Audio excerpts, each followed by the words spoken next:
a loving and outgoing mother of 3.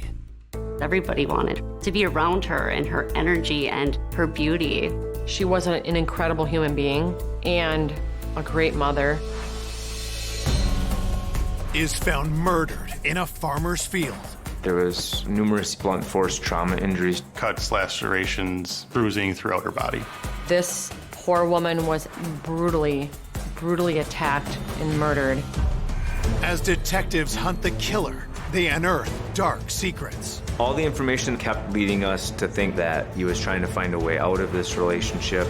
He would drop off, break stuff. He was really controlling, he was really manipulative. They had an argument, something happened, it went too far. Then, new revelations turn the case on its head. In the video, there is a male party following her into the darkness. I had absolutely nothing to do with. What did you have nothing to do with? And points to a predator no one saw coming. It was definitely a very big twist. When the news came out, he made me sick when I saw him. He looked like a monster.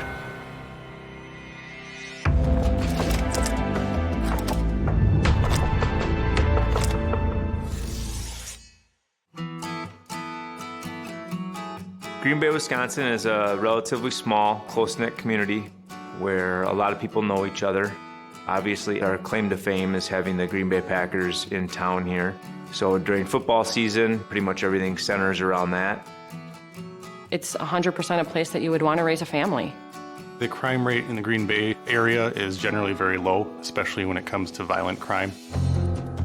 On a warm May afternoon in 2016, nearby Brown County Sheriff's Office gets a troubling 911 call from a local farmer. Brown County 911, what's your emergency? Oh, God. We just found a human body. Is it a male or a female? It's got long hair, but I didn't go near it. I'm about at the top of a hill just looking down on it. The 911 call was from farmers working in a field, and they located a body. Investigators race to the farmer's field on the outskirts of Green Bay. The body was behind a brushy, woody area, not visible by the road itself. It was laying face down with arms spread across the front of her head and feet towards the road. The victim was a blonde female, approximately in her 30s. Past that, we really didn't have any identifying information other than the pink wristband on her wrist. There was a distinct pattern that we found on the victim's back, which appeared to be from the sole of a shoe. It wasn't until the body was turned that all the injuries were located. The extent of injuries that she suffered were pretty horrific. There was trauma to her neck that would indicate possible strangulation, in addition to lacerations, bruising throughout her body. Her fingernails were damaged, indicative of defensive wounds. That tells us that she was fighting for her life. There were nail clippings taken for the potential of any DNA from the suspect underneath her fingernails. We were looking for anything that could be used as a weapon. However, the search of the area didn't reveal anything. After questioning the farmer and clearing him of any suspicion, investigators try to determine how the victim ended up in his field. The area was searched thoroughly for any clothing that may have been left behind, any other tracks, footprints. There were a set of tire tracks that went from the driveway to where the victim's body was found and then circled back towards the driveway. The farmers work in the field were using a skidster and a four-wheeler, and they definitely didn't match those pieces of equipment. We definitely felt like this was likely the suspect vehicle that was used to transport the body there. As detectives continue to process the crime scene, the local sheriff's office receives another call. Brown County Public Safety, this is Therese. How do I go about, with missing person? Okay, and who's missing? My girlfriend. What's her name? Nicole Vanderheiden. Our dispatch center received a phone call from a party named Doug Dietrich reporting that he did not know where his girlfriend was. And the last he had seen or heard from her was the night before. We felt very strongly that the missing person report was going to involve the victim we had in the field. Officers from the crime scene are dispatched to interview the caller, 34-year-old Doug Dietrich, who lived with his girlfriend, Nicole Vanderheiden.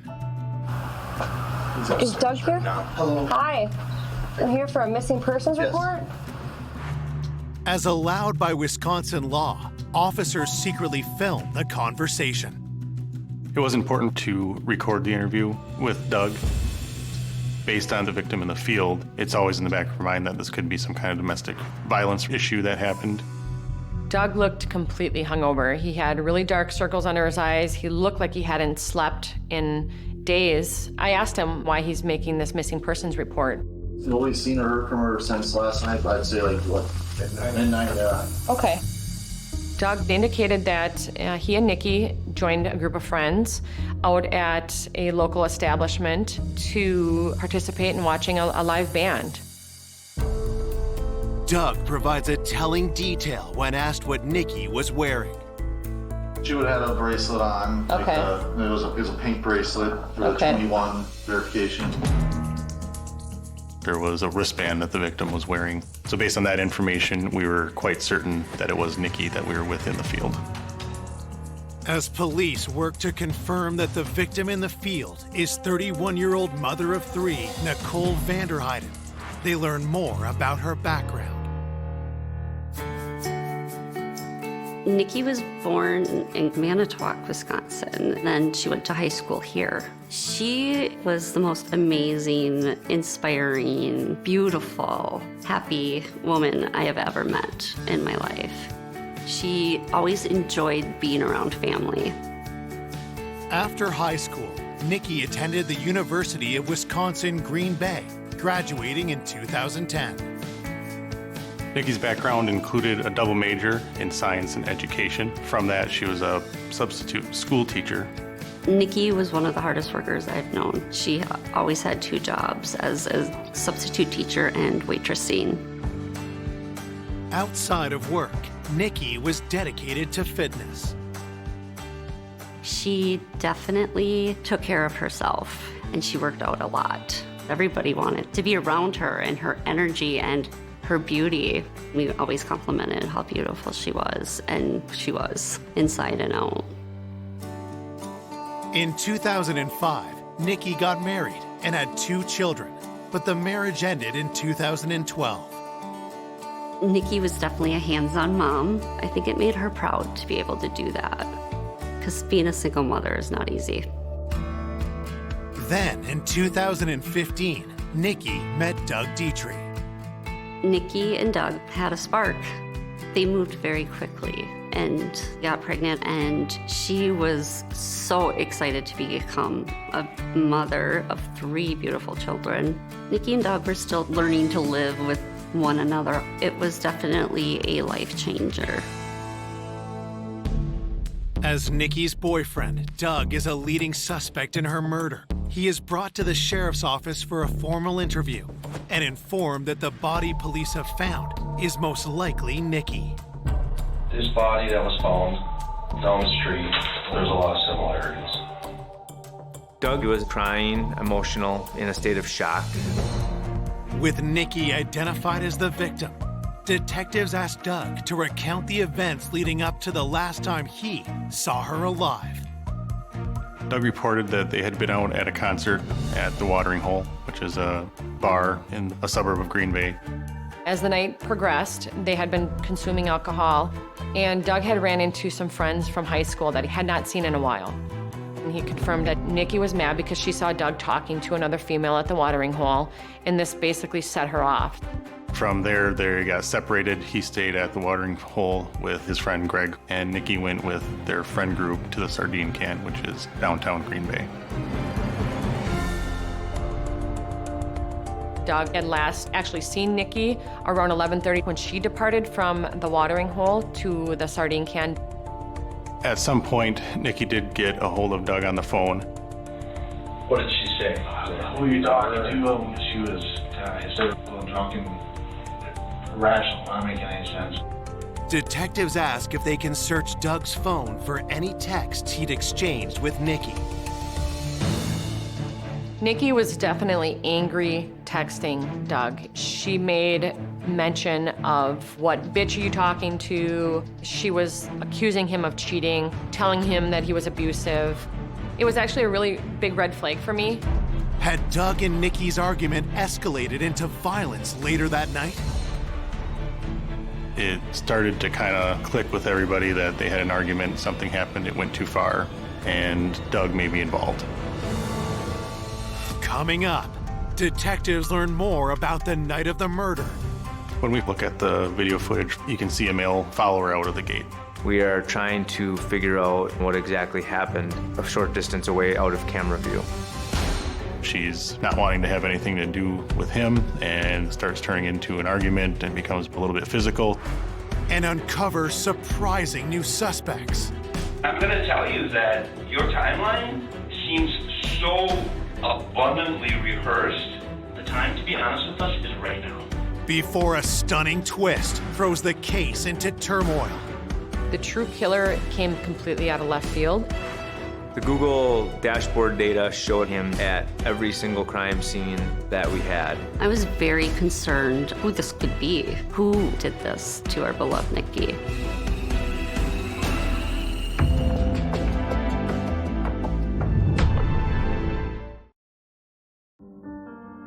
After confirming that the body discovered in a farm field is 31-year-old mother of three, Nikki Vanderheiden, police suspect that her violent murder may be linked to an angry exchange of texts she had with her boyfriend, Doug Dietrich, the night she was killed.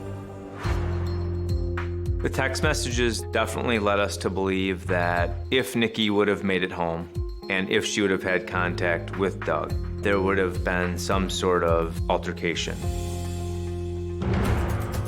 When detectives pressed Doug about what happened that night, he claims that after 12:30 a.m., he and his friend Greg left the bar they'd been at to look for Nikki at another bar.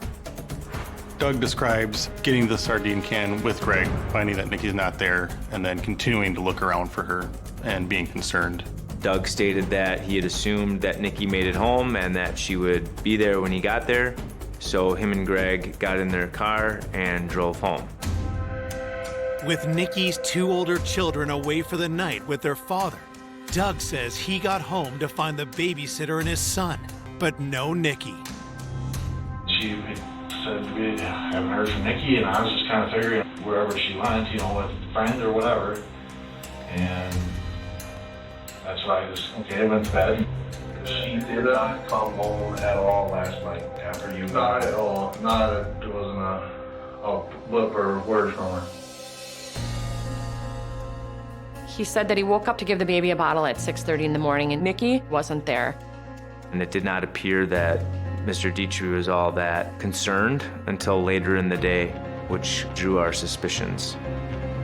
I did have concern as to why did it take until about 4:30 the next day to report her missing. Following their interview with Doug, investigators obtain a sample of his DNA and release him. The initial interview with Doug was basically to get him locked in so that we could corroborate everything that he was telling us through either physical evidence or through other statements from other witnesses. As police set out to verify Doug's story, Nikki's family and friends learn that she's been murdered. Knowing that Nikki was murdered and how horrific it was impacted our lives in a very horrible way. Who the hell would do this to someone with such an amazing, beautiful soul? Reports of Nikki's murder spread shock through the community, and Nikki's family members share their grief on local news. Heather Meyer and her family say it doesn't seem real. Terrible. Absolutely terrible. She's been extremely up and down, numbing pain. As Nikki's loved ones continue reeling from her death, an officer from the sheriff's office makes a crucial find. An officer located some clothing on the side of the road, approximately a mile drive from where Nikki's body was located. Deputies were able to identify the clothing as Nikki's.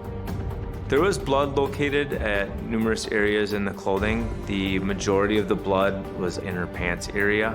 There was also a purse located which contained her ID. Her cell phone was also found at that same location. It was pretty apparent that it just got tossed out the window in a panic just by the suspect wanting to get rid of it.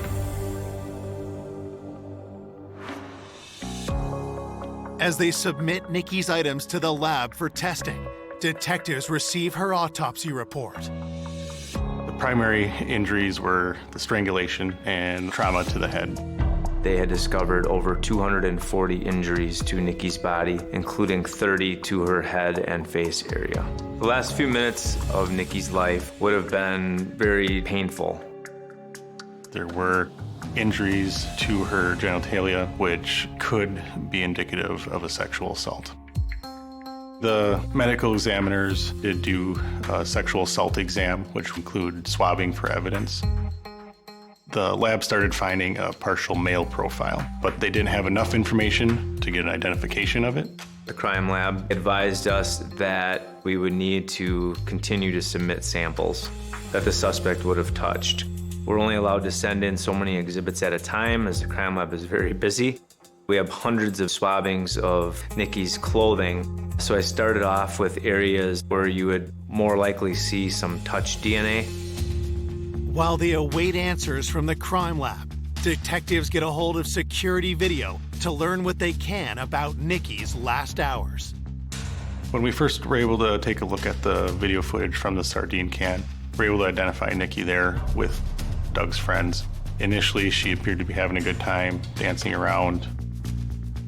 The later portion of the evening, we can see Nikki and her group of friends at an outside table, and you can see Nikki looking down at her phone.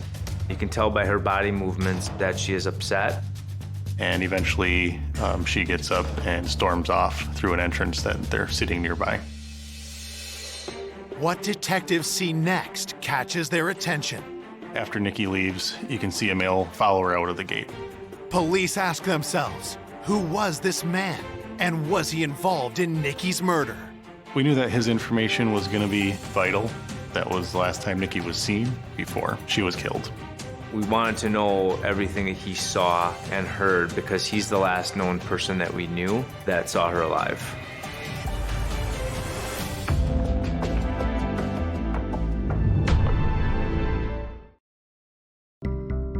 The day after Nikki Vanderheiden is found murdered in a farmer's field, investigators are trying to track down the man seen following her out of a bar just hours before she was killed. In the video, there is a male party following after Nikki and walking off into the darkness. We are trying to figure out what exactly happened a short distance away out of camera view. Officers are dispatched to interview patrons who were at the bar that night. Based on the interviews with witnesses, we knew that male was Aaron Kalinsky. This was a friend that they were with earlier in the night. Police track Aaron down and bring him in for an interview. Aaron advised us that throughout most of the night, Nikki was having a great time. And then at some point, he saw a mood shift in her. He basically had said that Nikki was trying to get a hold of Doug and that he wasn't responding. Nikki ultimately became very angry, and that's when she left the sardine can on foot. Aaron describes following her and trying to convince her to come back and get a taxi or an Uber to go back home. What Aaron says happened next raises detectives' suspicion. But she's not wanting to have anything to do with him, and it starts turning into an argument and becomes a little bit physical. At one point, Nikki fell to the ground on her own, and she started creating a bigger scene. Aaron advised us that she began kicking and punching at him as he was trying to help her up. He had tried to tell her, hey, we can get you home, you can come with us, but she refused. Aaron noticed that there were people in the neighborhood seeing what was going on, so he decided to just leave it alone at that point. Investigators wonder if there's more to the story than Aaron's telling them. We were actually able to find those people, and they indeed remembered a female and male yelling or having a disagreement. Continuing to watch the video, Aaron does return a very short time later. And based on the other statements from the friends that were with the group, we knew that Aaron didn't necessarily do anything wrong. Aaron says he and his friends took an Uber home, never to see Nikki alive again. There was video footage that showed Aaron and the other group leaving in an Uber, and there was no indication that they had come back to the area after they left. With Aaron crossed off the list, police continue scouring the bar's security video for clues and find something unexpected. We eventually saw Doug and Greg arrive there. Doug told us they're looking all over for Nikki, but the video is showing that he and Greg go to the bar and just start hanging out.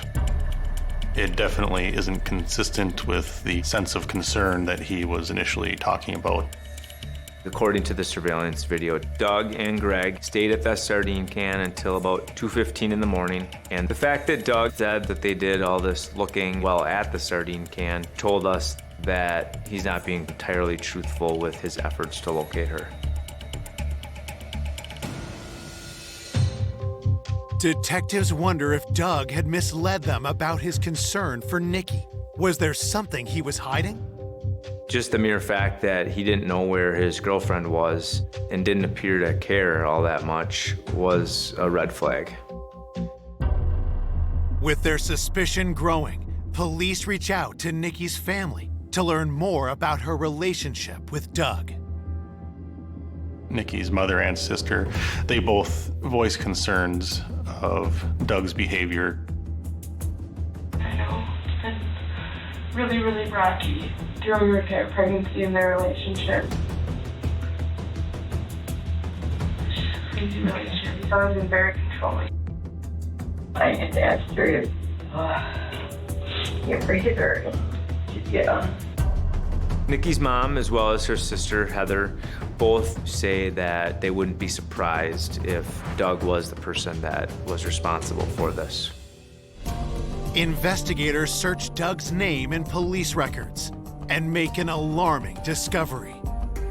Checking police records, we did locate past girlfriends that accused him of being abusive. There was at least one incident that was reported to police, but was never charged.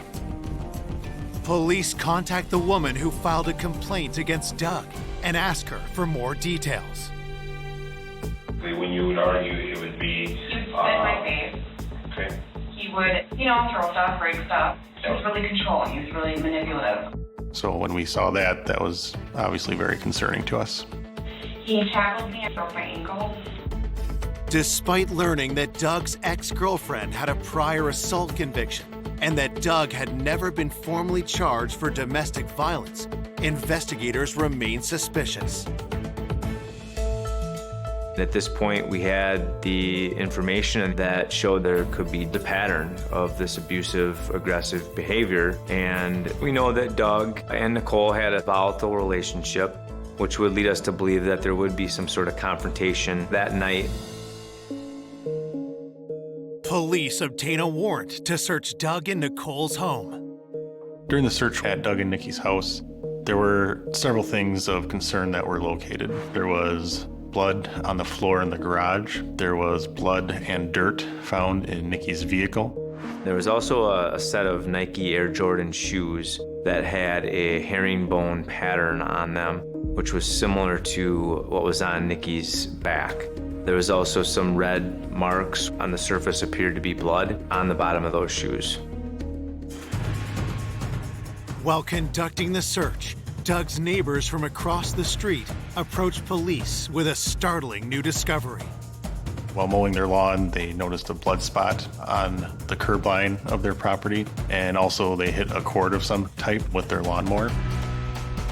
We did find a large quantity of what appeared to be dried blood, as well as 2 pieces of electrical phone charging cord. There was also some clumps of blonde hair. The blood on those items and the blood found in the road were positively identified as Nikki's. It was pretty apparent to us that that's where the altercation took place. That's where she was likely killed. When that crime scene in front of the house was located, that gave us a theory of what happened, and it continued to point us towards Doug as the suspect.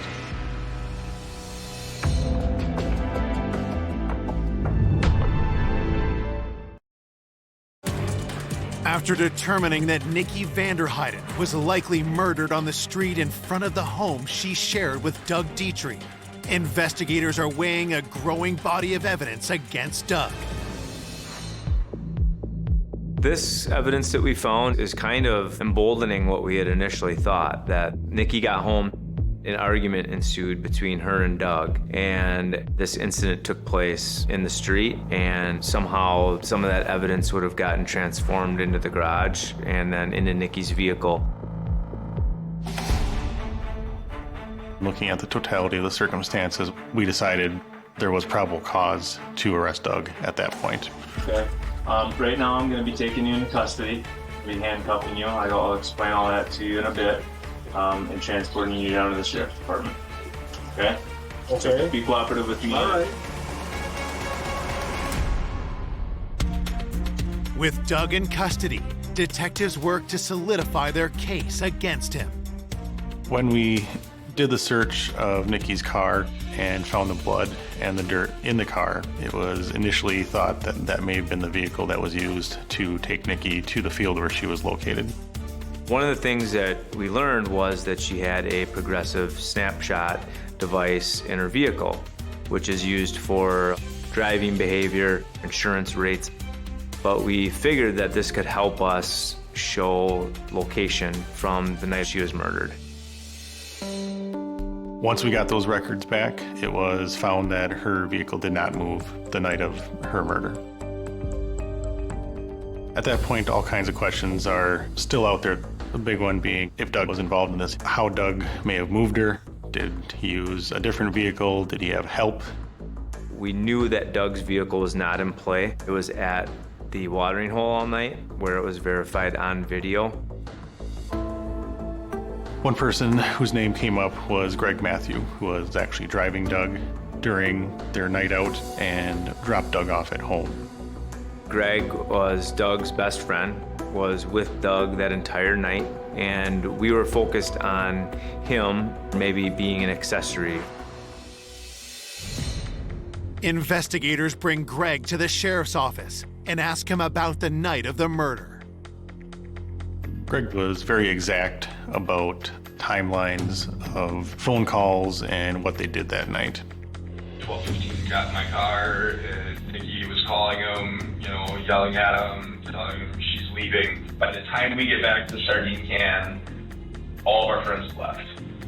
At what point we left, it was probably 2:15. Got to Doug's house probably at 2:45 and went back to my house. My parents were home. They know that I was there the rest of that night.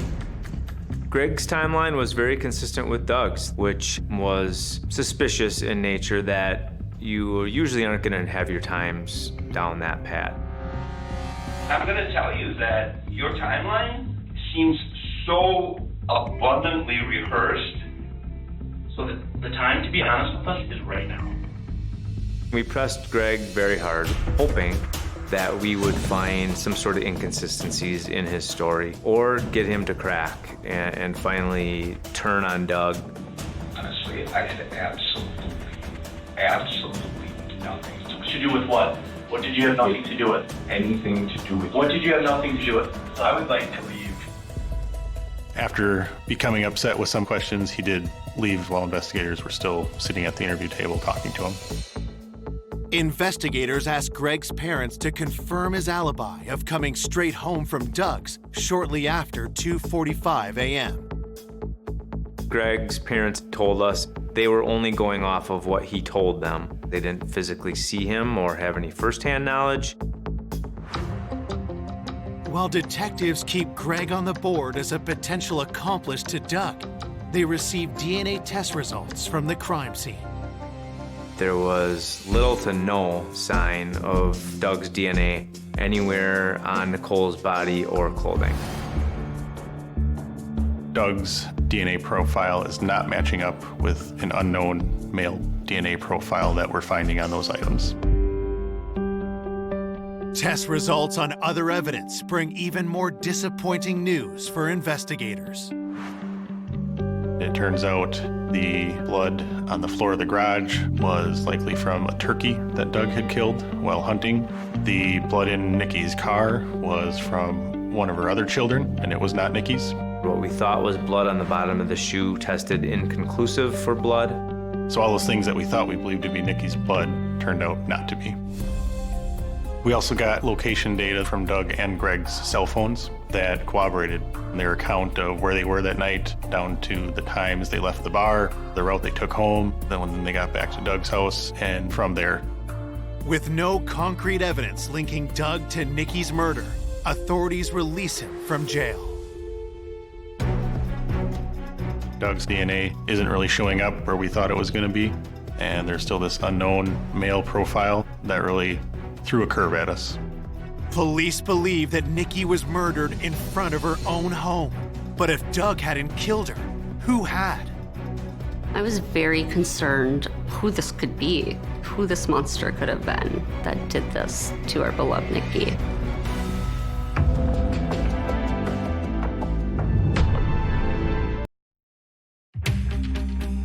Two days after finding Nikki Vanderheiden savagely murdered, detectives hunting her killer arrested her boyfriend, Doug Dietrich. But when DNA evidence exonerates Doug, detectives turn their focus to one urgent question. The biggest question we had to answer outside of who did this was, how did she get home? We spent countless hours watching video surveillance of every single known business between Nikki's residence and the sardine can. We had investigators watching highway camera footage, bridge camera footage to see if we could catch either her walking or crossing the river to get to that side of town. We were running out of leads. It was frustrating at times. Still hoping for a DNA match to the killer, investigators continue sending the crime lab samples of Nikki's clothing found at the side of the road. We picked 10 items at a time for testing. We were looking for any items that we believe might contain more of this unknown male's DNA, hoping for a full profile. After sending several batches and not coming up with anything definitive, we ended up sending a batch that included the socks that Nikki was wearing still when her body was found. The crime lab were able to get enough of a profile off of that sock to be able to enter it into the CODIS system. The suspect somehow got some touch DNA on those socks. Entered into the National DNA Database, the profile returns a hit that takes investigators by surprise. The DNA hit that we received was that of George Stephen Birch, who was from the state of Virginia. As far as we knew, he had no relation to anybody that was with Nikki that night or Nikki herself. All the information we had was leading us towards Doug. So once we got that DNA information, it was very surprising. George Birch was in and out of prison on the East Coast, and at some point earlier in 2016 had moved to the Green Bay area. So we start digging through the Green Bay Police Department records, see what we can find out about him. George Stephen Birch was contacted by the Green Bay Police Department a few weeks after the homicide for a hit-and-run car accident. The vehicle was a Chevy S10 Blazer that was found a short distance away from where Mr. Birch was staying. At the time, he was questioned about it and claimed that the vehicle must have been stolen. Suspicious about the nature and timing of the supposed theft, investigators see if his Chevy Blazer could have been used to dump Nikki's body. We ended up comparing the specs of a Chevy Blazer and the width of the tire tracks that we found in the field, and we found it to be a very near match. Digging deeper, detectives find even more evidence connecting George to Nikki's last known movements. We knew that he hung out at a bar that was down in that same general area of the sardine can. We were able to identify Birch's Google account and track the location of the cell phone that Google account is associated with. The Google dashboard data showed us road map of Mr. Birch's whereabouts that night. and he was found at every single crime scene that we had, including the farm field, Nicole and Doug's residence, the roadway where Nicole's property was found, and then back at his residence. When we got that information, we knew we had our guy at that point. Police track down George Birch and bring him into the sheriff's office. When we had our contact with Mr. Birch, it was obvious that this wasn't his first contact with law enforcement. He's very cool, very calm. The reason you're here is in reference to a homicide investigation into Nicole Vanderheiden. Okay? So, is this something that you want to talk to me about? Sir, What's that? for a lawyer. Okay. Birch didn't provide any details or provide his version of events of anything. We still didn't necessarily have the details on how they met, why they were together. But with DNA and other evidence firmly implicating him, police charged George Birch with Nikki's murder. When the suspect was arrested, it was a result of actual physical evidence, and I felt so much relief that the family would never have doubt as to who did this to Nikki. When the news came out about who did this, he made me sick when I saw him. He looked like a monster. On February 19th, 2018, George Birch goes on trial for the murder of Nikki Vanderheiden. But when he finally takes the stand, what he says leaves the courtroom stunned. At trial, Mr. Birch's explanation for what happened was he met Nikki at the bar. They were getting along, flirting, having a good time, and he ended up bringing her back to her house where she resides with Mr. Dietrich. George said they were having sex in front of Nikki's house in his vehicle, and at some point, someone comes out, hits him over the head with a pistol, and knocks him unconscious. The next thing that I remember was literally waking up on the ground outside the truck. He wakes up and finds Nikki already dead on the ground and someone holding him at gunpoint. At that point, did you know who that individual was? Never seen him before in my life. Do you know who that individual is now? Now I do. Who was it? It was that Dietrich.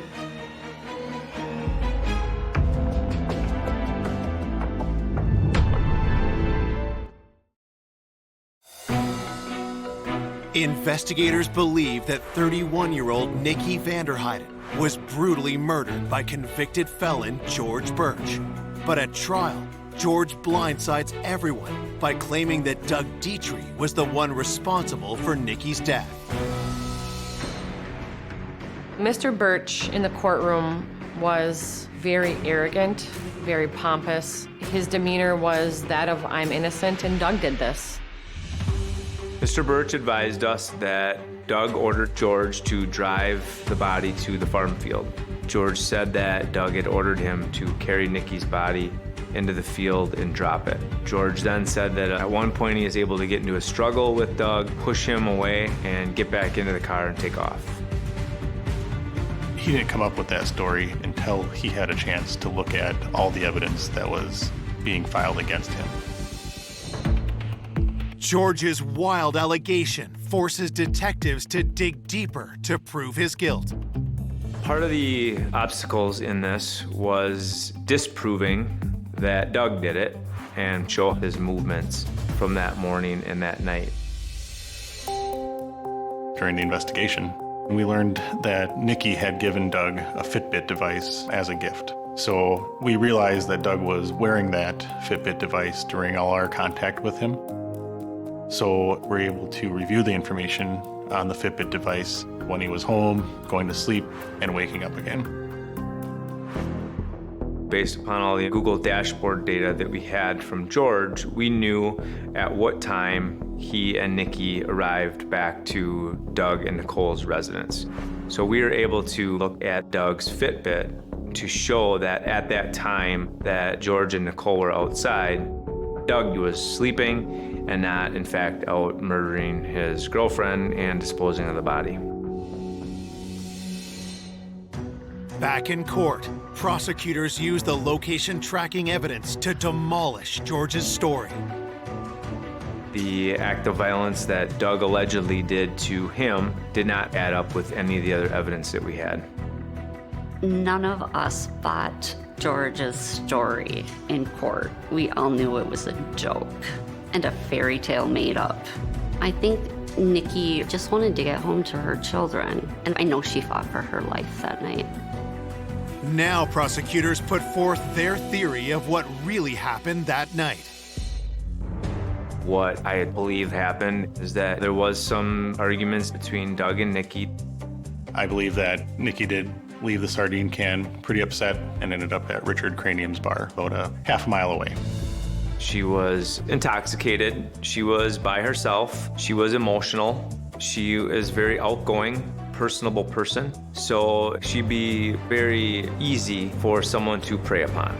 At some point, she meets George Birch. They get to talking. He offers Nikki a ride home. She accepts it.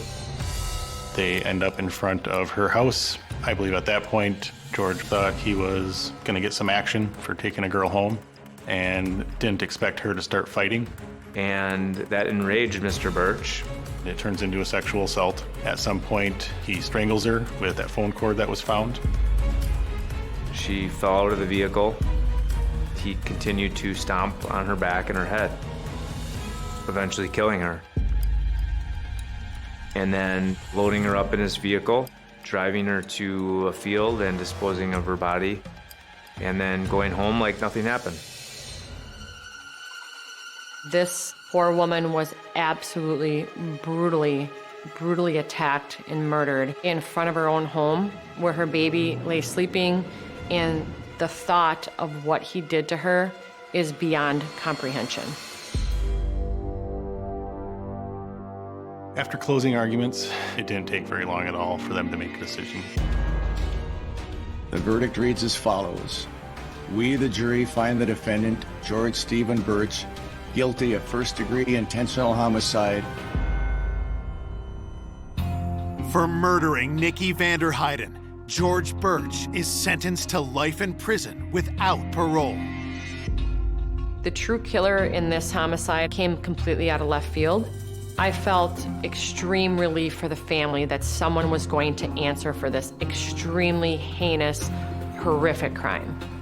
He's going to prison for the rest of his life. That was music to our ears, but we still knew it wasn't going to bring our Nikki back. Nikki had 3 young children at home, one of which is a newborn. She had her entire life ahead of her and a lot of things to accomplish and a lot of friends and family that miss her. She was an incredible human being, a great mother, and she should be recognized as that. Despite the pain of Nikki's loss, her friends and loved ones are devoted to keeping her memory alive. My children and I, we celebrate her life every year on May 21st, and we talk about her, and we go to the cemetery. I love to remember Nikki dancing and smiling and laughing. I loved her laugh. It was so contagious. She was always smiling. I love to remember her that way.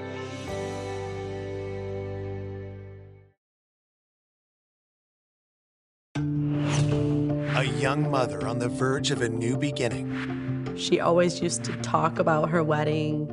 She had everything planned out. She was gonna be living the life that she's always dreamt of having. Violently struck down. Not just homicide, but an act of rage. I had no idea why somebody would want to do that. Police chase a deranged killer down a sinister path. He was a big heroin dealer in Jackson. Someone burnt the house down. Through a maze of twisted theories. Maybe this was a retaliation. It was probably self-induced. You mean suicide? Yeah. Until the case takes a mind-bending turn. He looked at me and said, "You have it all wrong." That person never was on our radar. Just an epic tragedy. I was almost in disbelief. That's just something that was entirely unexpected from the beginning. Until we try to rule them in or rule them out, I don't know that any of us are safe.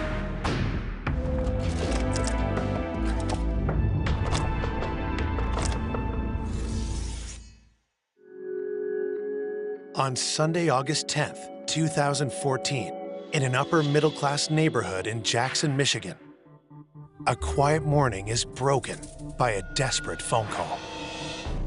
Our dispatch did receive a 911 call from a panicked individual. 911. Yeah, I need somebody up to my house right now. My fiance, I think she's dead. Okay, so has she been sick? No, there's blood everywhere. Do you know where it's coming from? I don't know. Okay, can you tell if she's breathing? She's not. She's cold. She's dead. Oh my God.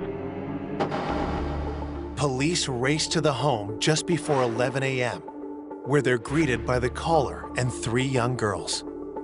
He had said that the deceased body was up in a bedroom upstairs. There was 2 bedrooms that we walked past, which were bedrooms where the kids had been sleeping. With the 3 children who lived there safely out of the house and the crime scene locked down, detectives come upon a grisly sight. As we enter the bedroom, then we do see the body. It was slumped down between the bed and the wall. And there was quite a bit of blood. At that point, we see zip ties on her hands, and we see what appears to be several stab marks. A zip tie was wrapped around each wrist, with another looped through it and cut, as though she'd been strapped to the bed and then cut loose. We, at that point, determined we likely had a homicide. The police talk to Eric Wolf, who placed the 911 call. He tells them the victim is his fiancée, 28-year-old Frances Craig. He also makes a startling admission. He said that he had worked all night, so when he came home, after finding Franny in the condition she was in, he then went downstairs and slept on the recliner chair. For whatever reason, he did not call 911 until a couple hours later in the morning.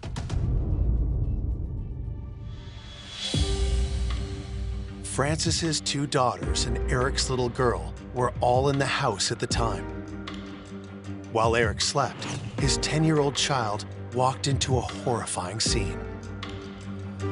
Eric's daughter, Lexi, went into the bedroom and clearly could tell that something was amiss. She even touched her and could tell that she was not moving. I think she might even have described her as a little cold. Lexi went downstairs and woke up her father. And that's when he finally called 911. We all felt that a normal, average individual would, at the bare minimum, make sure their fiance, the person they're about to get married to and spend the rest of their life with, is okay. Eric's decision to walk away from the murder scene is a red flag for investigators. And so is his casual demeanor. When Eric was interviewed by one of the other detectives at the scene initially, the detective said he didn't seem too concerned, didn't seem too upset about what had happened. Detectives plan to grill Eric about his suspicious behavior. But first, they need to finish processing the crime scene. There was approximately 90 stab wounds, and they were in a very aggressive manner. It was overkill. Not just committing a homicide, but an act of rage where it's over the top. The rule of thumb is on a situation where there's multiple, and I'm talking more than a dozen stab wounds, it's usually a crime of passion. So at that point, you typically look at somebody close to the victim. Investigators sift through the bloody mess for clues. There's no sign of a murder weapon, but plenty of signs of conflict. The crime lab, which is the CSI people, they responded to the scene. They were there for multiple hours, collecting a ton of evidence. While the forensics team works the scene inside, shocked friends and family have gathered outside the house. I didn't believe her. I thought it was a lie. real. It didn't happen. I had no idea why somebody would want to do that. Francis was just an amazing person all around. Francis and I worked together. We hung out outside of work together. We would hang out with our kids. Investigators learned that Francis had 2 daughters with an ex-boyfriend. The oldest is 5 years old, and the youngest is 3. Our boyfriends actually were friends, and he brought her to my house one day, and that was like the beginning of a beautiful friendship. It felt like we've known each other for years. She's a wonderful, amazing mom, the best mom that I know. She was the best person I've ever met and known in my life. She would do anything for anyone. Francis and the father of her children broke up, but she still dreamed of getting married. She always used to talk about her wedding and everything, and at this point, she didn't even have a boyfriend. She had everything planned out. Dreams became reality in 2012 when she started dating 29-year-old Eric Wolf. Eric was a divorced single father, 1 young child. He had primary custody over her. 2 years into the relationship, Eric and Francis moved in together. Despite working 2 jobs, Francis did all she could to make time for her children and Eric's daughter, too. She was constantly doing things with her girls when she wasn't working. Even with her stepdaughter, she was amazing. Her days were long, but her life was full. Eric proposed, and the couple bought a house together. Francis was very, very excited about getting married. Like, every day she was tagging me on Facebook or, like, sending me pictures. You know, she thought she was gonna be living the life that she's always dreamt of having and having that fairy tale wedding. But when detectives pressed Franny's friends, they learned that Eric had a dark side. They told me that they weren't super fond of her fiance. Because my daughter spent a lot of time with Francis. She was like a second mother to my daughter. And my daughter did tell me several times of Eric being kind of like a drill sergeant. He seemed real cocky, just everything was about him and his daughter more so than Francis and her girls. I felt in my gut from the moment I found out that something happened to Francis, I felt like Eric had something to do with it.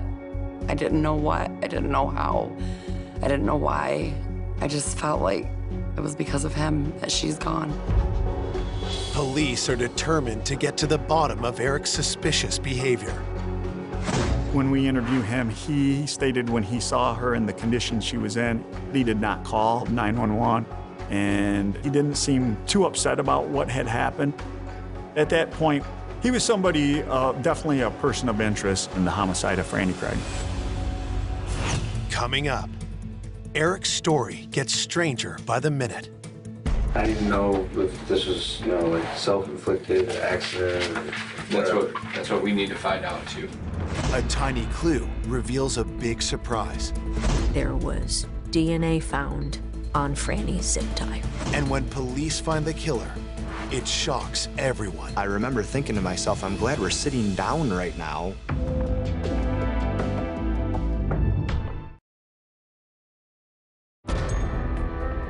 After calling 911 following the brutal murder of his fiancée, Frances Craig, Eric Wolf is questioned by police about how he discovered his fiancée's body.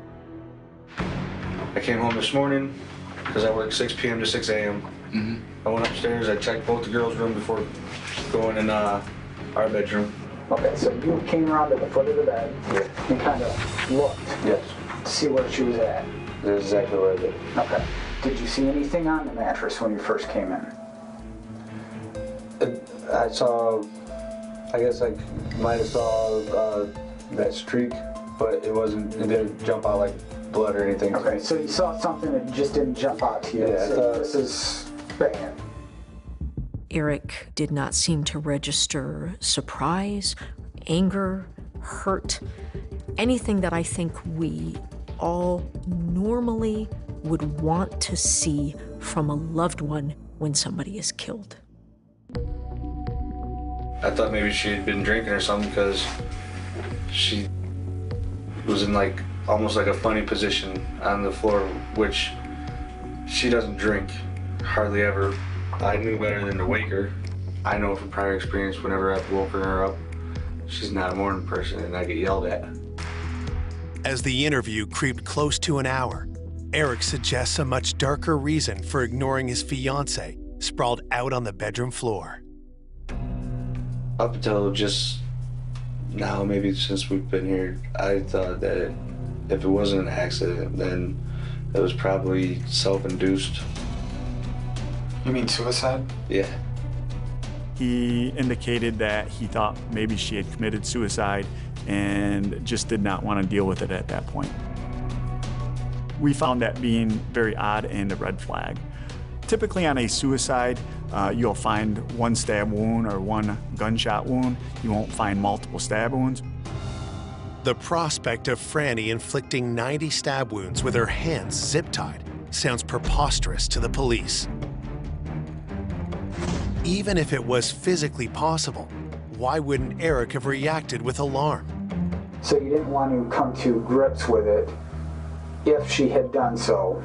Right, because you don't want to do it. To investigators, Eric's shifting story doesn't add up. Why would a woman everyone described as happy and carefree take her own life? And the only reason I say self-induced is just because of how high-strung everything is right before this wedding, and it's a lot of stress. Yeah. Eric's strange comments could signal that he's traumatized over the death of his fiancée, or that he's hiding something. Determined to mine the truth, detectives decide to go right at their prime suspect. Did you? No. Know what? No, I didn't do this. I didn't know anything about it. I walked in and I walked out, went to sleep, got up, went back in and reported it. But that brings me back to the questions we just asked. You made it at least halfway into that bedroom. I did make it, and I admit that, and I'll admit that in front of whoever needs to hear it. But I want to make that perfectly clear that my stance on this is exactly what I said. I went in for whatever reason it was. I didn't react. Without forensic evidence to hold him, Eric is free to go. But investigators vow to keep their eye on him. And the deeper they look, the more circumstantial evidence starts to build up. We did do a pretty thorough background, as we always do. And one thing we found out is that Eric did have a little bit of assaultive past with prior girlfriends and an ex-wife. It seems like he has some violent tendencies. One of the strangest facts in this case is that Eric Wolf has a father who is serving a life sentence in prison for his own first-degree murder conviction.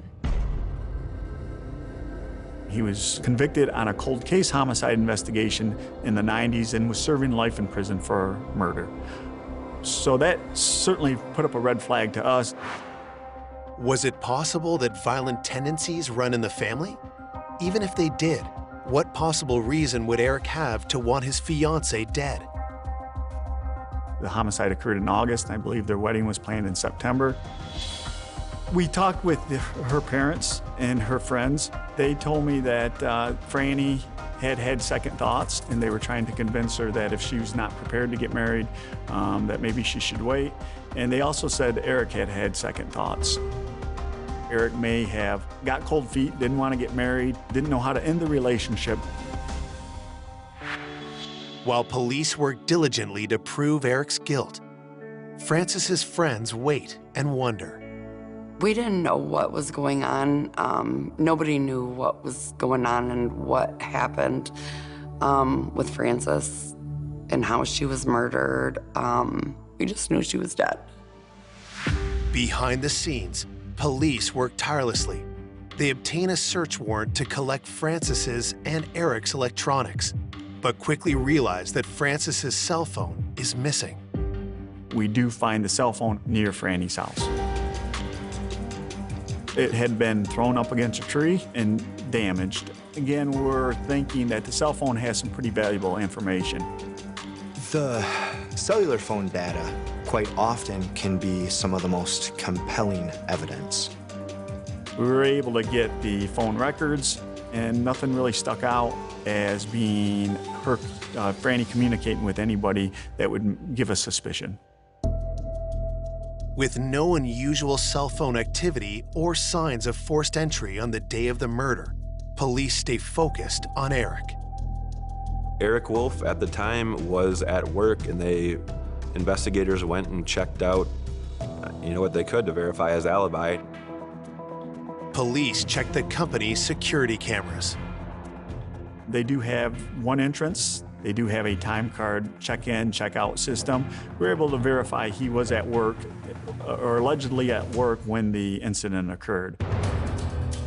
The problem with the system is there's some other exits that they're not supposed to use, but some of them have cameras, but other ones do not. Was he able to leave his place of employment and get home to commit a murder and have all of that be undetected? Eric was the only person we could figure who would have any reason to want Franny dead.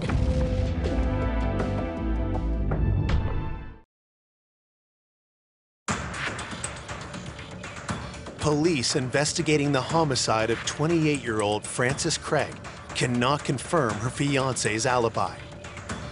Since not every exit at his workplace had a security camera. We couldn't rule out that sometime during the night he left and then came back.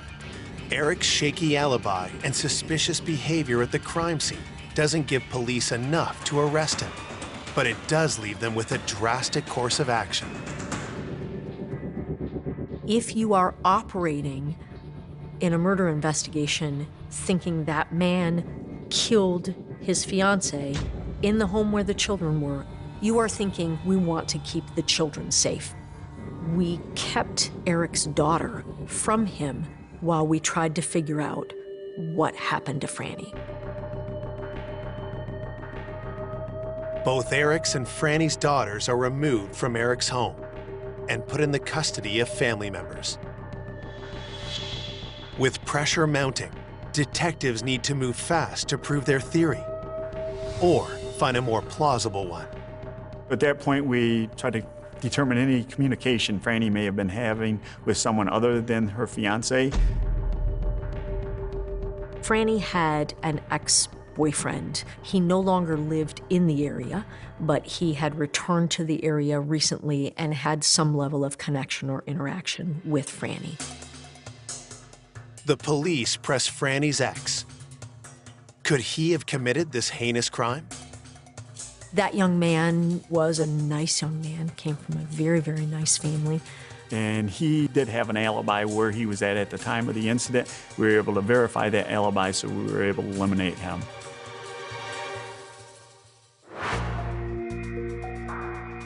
If no one in Frances's immediate circle wished her harm, what about her coworkers? Detectives learned that while Frances worked at a retail store, she was involved in a frightening incident. Where Franny was working, there was a couple shoplifters that had stolen some clothing. She confronted them. The confrontation turned to violence when the mother of the two young shoplifters jumped in, attacking Frances. The assault left Frances with a severe eye injury, as well as emotional scars. The incident at work left Frances really scared, nervous, cautious. The mother of the shoplifters was actually criminally charged for a crime for the assault, some type of unarmed robbery. She was convicted. So there was some concern that maybe this was a retaliation for that situation. We did surprise them with a visit. They did have alibis on where they would have been at that time that the incident occurred. Investigators are able to verify those alibis, eliminating the women as suspects. Frustrated detectives are still hoping that DNA from the crime scene will help them find the killer. But while they wait for results from the crime lab, the people of Jackson attend Franny's funeral, their emotions raw from the news of her violent death. Her mail carrier showed up to her funeral because she left such an impact on that person. That's how loved and how missed Frances Craig is. This was definitely a shock to the community because we don't have that many homicides. I was scared. I just didn't know what to expect. I was afraid to leave the house. I was afraid to do anything because we still had no answers as to what happened. The overwhelming feeling was the pressure we were under to get this right. Determined to find justice for Franny, investigators continue to drill down on Frances's fiance. Hoping for an inside look at Eric Wolf, they bring in one of the couple's former roommates. Ryan Marshall was friends with Eric Wolf. So Eric and Franny welcomed Ryan into their home to stay with them. His house had caught on fire and she was trying to help a friend out. He lived with them until April of 2014. The homicide happened August of 2014, so he had a pretty good knowledge of the two of them. He said everything was good, and he actually vouched for Eric, saying Eric was a really good guy and a friend for a long time and doesn't feel that Eric would ever do anything to harm Franny. Speaking with Ryan doesn't give police new reasons to suspect Eric, but it doesn't clear him either. 3 months in, we've pretty much eliminated everybody of interest, anyone close to Franny other than Eric. But we don't have enough evidence to present to the prosecutor. But then, a new piece of information arrives that brings a new suspect into the spotlight. There was DNA found on Franny's zip tie.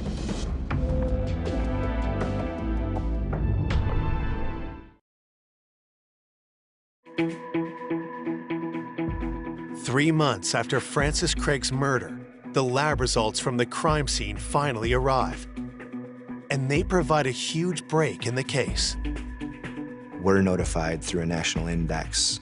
The DNA located on the zip ties matched DNA in a database. When somebody commits a felony, they have to submit to a DNA test. Somebody's DNA showed up on the zip ties that were used in the homicide. We get a name of Cortez Butler. Who is Cortez Butler? Police waste no time looking into his criminal record. We find out Cortez Butler served approximately 25 years for murder and was currently on parole in the Detroit area. But we knew almost nothing else. We tried to determine if we could connect Cortez Butler to Franny Craig, to Eric Wolf, and we came up with nothing. We tried to determine if he had family locally, and we came up with nothing. In fact, Cortez Butler appears to have no connection to Jackson whatsoever. So we look in our database to see if we have any Cortez Butlers in any police report we've done, any place in Jackson County, and we find none. Then it was this mad scramble of, well, then how do we even tie Cortez Butler to this? For all we know, he may have worked at Home Depot, and his DNA may be on these zip ties for a completely innocent reason. The investigators connected with Cortez's parole officer. They got Cortez's phone number. A search warrant was prepared and signed for Cortez Butler's phone records.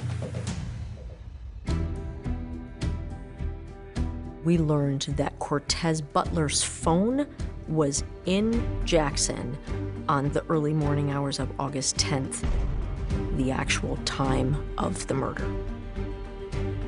The rest of those phone records almost exclusively placed it in and around the greater Detroit area, never in Jackson.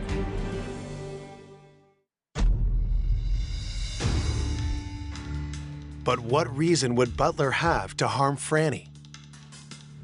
Eric remained the prime suspect. He was the only dude with a motive. Maybe Eric was not ready to get married and didn't know how to end a relationship. So then the thought process was, did Eric hire this person to kill Franny? The cell phone records also connect Butler to some other shady characters. We were able to identify a Clifford and Rodney McKee as being connected to Cortez Butler. Clifford McKee lived in the Detroit area. Clifford McKee was in prison for approximately 20 years for murder. We found out that Rodney McKee, he was a big heroin dealer in Jackson. We found out that he had committed arson. The arson that Rodney McKee perpetrated was against Donna and Ryan Marshall. The police are stunned. Ryan Marshall is Eric Wolf's friend, the one who had been welcomed into Franny and Eric's home after his house burned down. But what kind of a connection could Ryan possibly have to a drug dealer like Rodney McKee? Ryan Marshall's mother had been a heroin dealer for Rodney McKee. But after months of dealing for Rodney, Ryan's mother decided she wanted out. Donna Marshall refused to sell heroin for Rodney McKee. Rodney didn't like to be told no. Ryan's mother, Donna, held her ground, but Rodney retaliated. Rodney McKee attempted to burn down a house with Ryan Marshall and his mother in it. Ryan witnessed it all. He then contacted the police. What was the connection between Eric Wolf, Cortez Butler, the Marshalls, and a drug dealer from Detroit? Detectives knew there was only one person who could answer the question, and soon they'd have a chance to ask him face to face. Cortez Butler was arrested for yet another murder. Not Franny's murder, but another murder in the greater Detroit area. We went down there in Detroit with one sole purpose: to gather information from Cortez Butler on what happened to Franny and hopefully be able to explain to us what Eric's role in this whole thing was. But Cortez said he wasn't going to talk without any kind of a deal. It was clear that whatever Cortez was going to say, it was not going to be, quote unquote, on the record.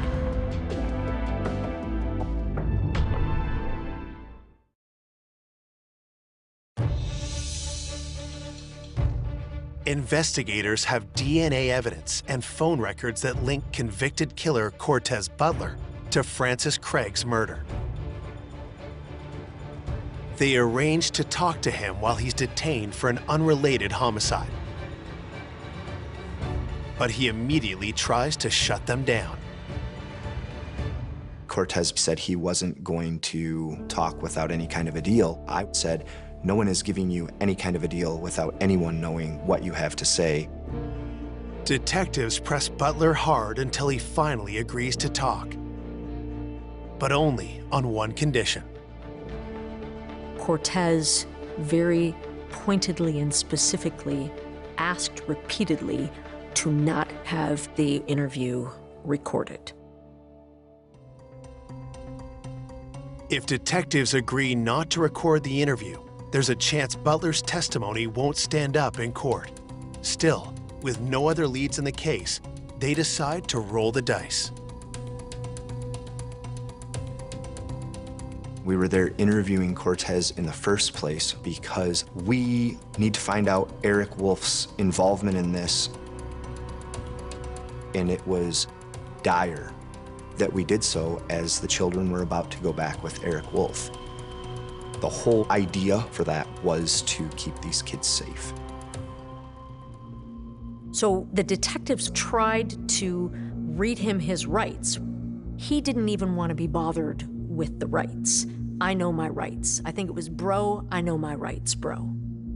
Butler wastes no time getting right to the point. Cortez looked at me and said, "You have it all wrong." And I said, "Have what all wrong?" And he, at that time, let us know that Eric had absolutely nothing to do with this murder.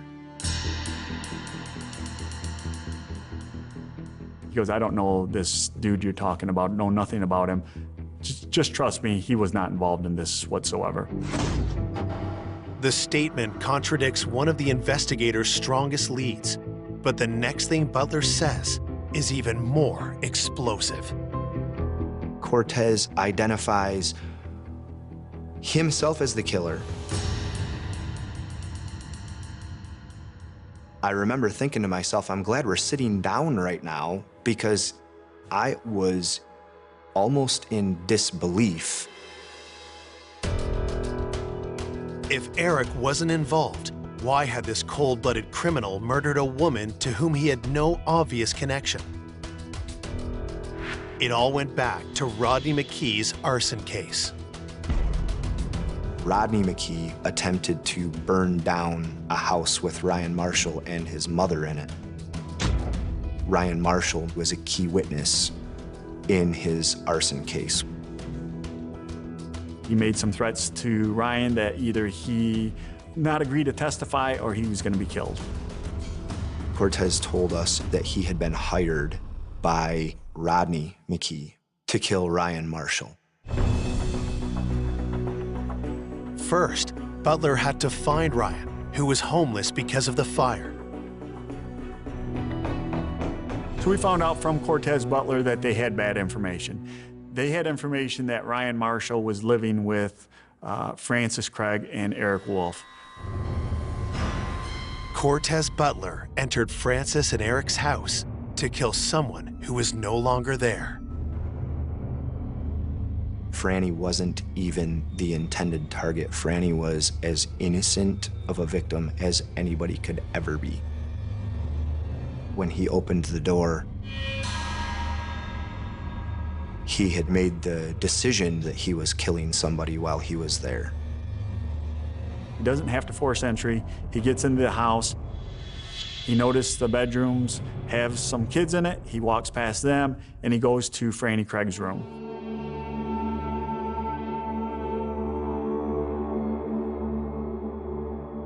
When he gets to Franny Craig's room, he asks her where Ryan is. She said he's not there. Cortez tells Franny not to look at him. In his words, he stated she looked at him, so he had to kill her.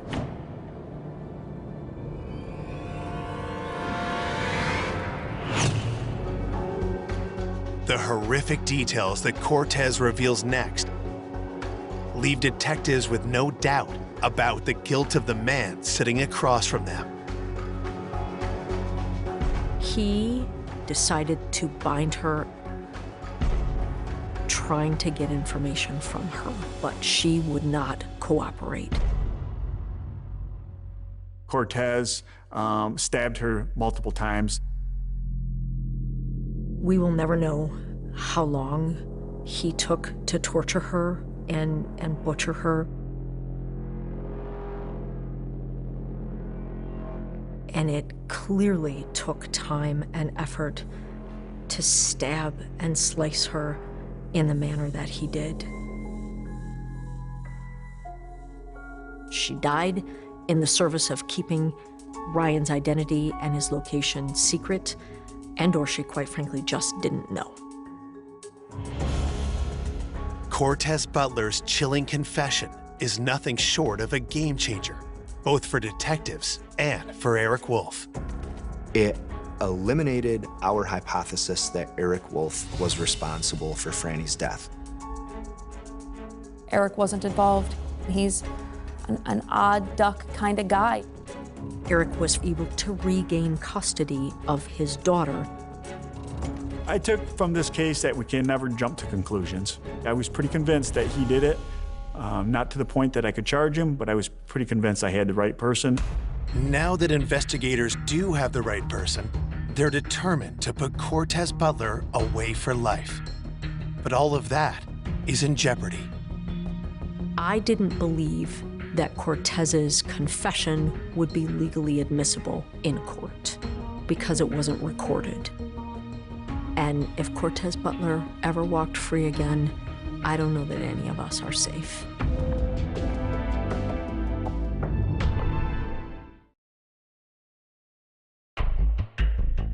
After months of dead ends, investigators finally have a confession from Francis Craig's killer. But prosecutors are concerned that his testimony may not hold up in court. I was concerned that it would be legally inadmissible because it wasn't recorded. He was basically told, we're not planning to use this in court against you. I was concerned that he had not been properly advised of his Miranda rights. But we still had his DNA on the zip ties and the cell phone records. So I kept thinking, and I finally got myself legally to a point where I was convinced that we need to give this a shot. In October of 2015, Cortez Butler is charged with Francis's murder. When the trial begins 6 months later, Butler appears relaxed, almost giddy. Cortez really seemed to thrive in that trial atmosphere. He would seek out cameras and smile at them, give them this big, full teeth smile. He wanted to fight just because he could. He wanted to run the show just because he could. But that's just a warm-up for the verbal assault he launches into when he takes the stand. Cortez Butler was a monster at that trial. He bragged on how many bodies he had. It was unbearable. Butler gleefully describes his murderous past in gory detail. But when asked about killing Francis, he fiercely denies it. He clearly was so excited to say why he didn't commit this murder, because he pleads to all of his murders, and he clearly didn't commit this one because he didn't plead to it. Butler also denies ever confessing to police. But in a victory for prosecutors, the judge allows detectives to testify about Butler's confession. We're able to get past that piece because he wasn't in custody for our case. He wasn't actually entitled to his Miranda warnings. Eyewitness accounts play a major role in trying to move the jury, beginning with Eric's daughter, who found Franny dead. Alexis was our first witness up there, and I don't know that I will ever forget the audible gasps and sobs and emotion pouring from the jury just from that first witness. The physical evidence is laid out. We have Cortez Butler's DNA on the zip ties that were used in the homicide, and we also have phone tracking information showing Cortez Butler and Jackson. Prosecutors make a compelling case, but without a recording of Butler's confession, It's the detective's word against Butler's. When the jury returns with the verdict, there's no guarantee which way the cards will fall. Cortez Butler was convicted of first-degree murder, and he won't ever walk free again. The sentence was life without the possibility of parole for the premeditation murder of Franny Craig. This was a complicated story to tell to a jury. It is a difficult one for all of us to wrap our brains around, even still. Cortez goes to look for Ryan at her house, and he doesn't find him, and murders Franny in her own bed while she's doing nothing wrong. Franny had no connection to her killer whatsoever. We can rest maybe a little easier that the bad guys won't ever hurt anybody else, at least not outside of the walls of prison. But none of it brings Franny back.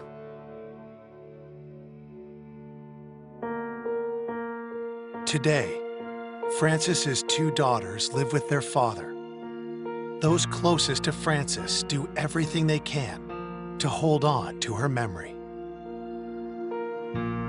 Franny's family, I know, they've been lost ever since. I've been lost ever since Francis has been murdered.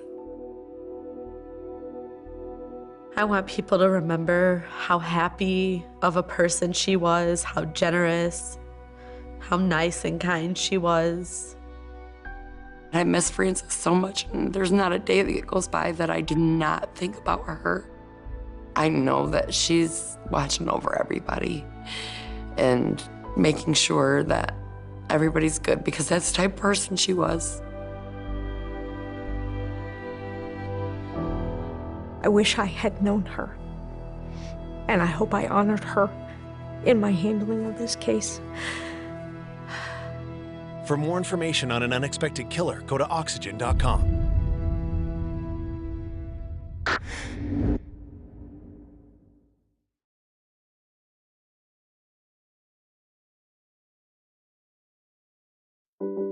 An ambitious young woman loved by the community. Everyone was friends with Terry. She was hardworking, had 2 jobs. By 21, she owned a home. Has her future ripped away. This was a particularly brutal attack. They stabbed her multiple times on that road. This would have been a horrifying death. Police discover unwanted admirers prone to violence. He was covered in blood and had blood in his hair. And always carrying a knife. He was jealous and said that he'd kill her. But the evidence leads nowhere. The investigation is getting older and older and harder to solve. I didn't think we were going to get an answer for this case. Until a surprise breakthrough. I was beyond excited.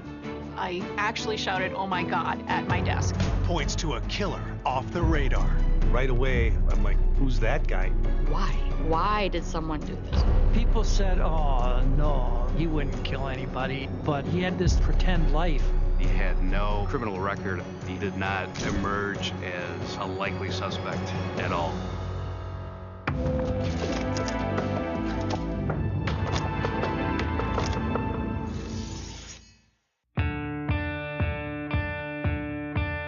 Germantown, Wisconsin. A sleepy village celebrated as one of the best places to live in America. I grew up in Germantown. It's, a small community. I would ride my bike to the store for my mom. It was not someplace that you were afraid of. Germantown is a small town near Milwaukee, a lot of farmland, a lot of open spaces, just a lot of dairy farming, some factories, and homes. But on May 28, 1999, this bedroom community wakes to a horrific crime. Yeah, we have a body up here on River Lane.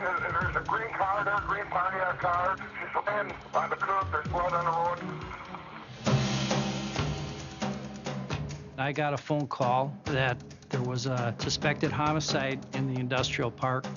I immediately went to the crime scene. I saw a vehicle on the side of the road facing west, a large amount of blood in the roadway. I observed what appeared to be footwear impressions in blood.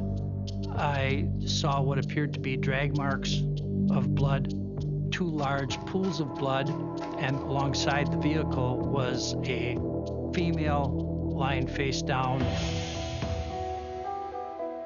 When we rolled her over, she had a significant number of what appeared to be stab wounds on her front. She had stab wounds on both sides of her neck. She had some blood on her hands, and we're always hoping that there's a fight so she can either scratch the attacker. So the hands were swabbed for DNA. We proceeded with the perspective she may have not been expecting it, and things went south very, very fast. I do believe there was rage in this case. That usually is indicative of personal, that they know each other, and it's almost to the point of overkill. Who was this woman who had been so savagely murdered? Investigators looked to the victim's car for answers. The vehicle itself appeared to be parked in a reasonable manner alongside the road. Her car keys were by her body, so she probably had them when she got out of her car and then dropped them in the fight. The keys indicated that she willingly got out of the vehicle and talked to someone, and then the homicide occurred. The stabbing continued not only in the roadway, but on the grass at 2 different locations.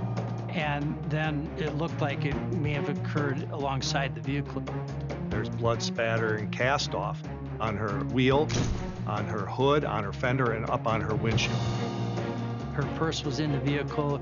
There was $200 in her purse. This was not a robbery. This was something else.